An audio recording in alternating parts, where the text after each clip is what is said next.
Think how unpleasant it would be to learn to read and write if it is always difficult. Young children become discouraged and confused if learning is too hard. Only when the task is within their control can children take on new learning with success and enthusiasm. How do teachers make it easy for children to learn?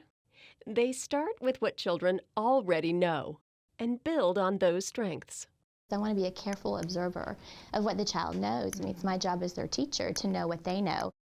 Teachers who closely observe children as they read and write can find out what the children already know. Many teachers use running records of text reading to learn more about each child's strengths and challenges. Based on all of these records, all the children have strengths, and that's what really running records can help us identify.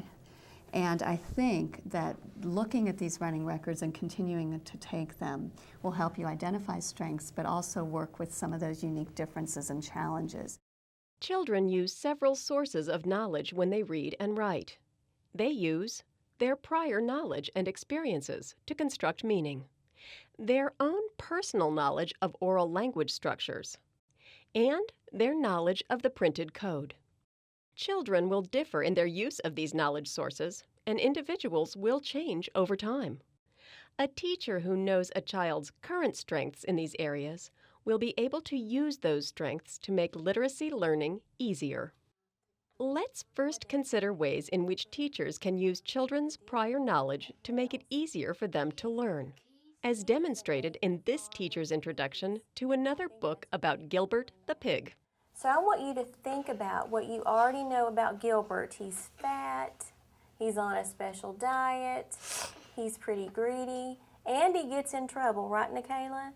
Let's think about that as we read our news story today, okay? That will help us to understand the news story better, to think about what we already know. This teacher uses the children's personal experiences to make it easier to engage in writing experiences. Do you have a favorite thing that you do, that you like to do when you have these egg hunts? Well, sometimes when you open an egg, it has cards in it, and you can say you can win a free prize. Sometimes the teacher must provide the background knowledge needed for success. In this lesson, the teacher builds an understanding of the concept of traditions before children write about their own traditions. Last week, we talked about the Easter egg roll at the White House, and we saw all different pictures of that, remember? These two pictures are very, very old pictures because they show... Black and white. They're black and white, aren't they?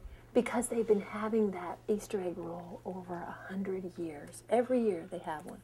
There's a special word we learned that goes with something we do. Tradition. It's a tradition, isn't it? And sometimes, the teacher may need to help the children build knowledge of words or concepts. Do you know what they call frogs, what animal kingdom they are? They're not birds, are they? No. Are they insects? No. No, frogs are amphibians. Can you say amphibian? Amphibian. Amphibian, and that means that they... Effective teachers also work to extend what children know in order to build potential for new learning. How could we write it that it will make sense and the reader will know what we've learned about spiders? Oral language knowledge varies from child to child, creating inevitable individual differences. Reading books and writing stories that support a child's current language structures can make it easier to succeed. Am I selecting books that fit their natural language, or is it going to be too much of a stretch? Because if it's too much of a stretch, it won't come easy for the child as far as putting it together to sound phrased and fluent. Oh no, Mom called Zach. The baby is crying again. Is he hungry again? I got a plastic pool for my birthday. If you wait a minute, I'll show you what's in it. And sometimes, the teacher has to prepare children by hearing, and in some cases, rehearsing, the unusual language structures in new books. Cookie made the trash can fall over. You know what? Cookie upset the trash can, and that means the trash can fell over. Not like when you cry and get upset when something gets knocked over. The more children read and write, the better they understand what one can do with language, and they become increasingly flexible. Teachers also prompt children to use what they know about the printed code. They support children as they build known reading and writing vocabularies that make it easier to read and to write with ease. In addition, teachers help children understand how they can use what they know about words and word parts to solve words when reading or writing. Do you know a word that looks like that word? That's exactly right. Go back and put it all together. So the little yellow chicken went shopping by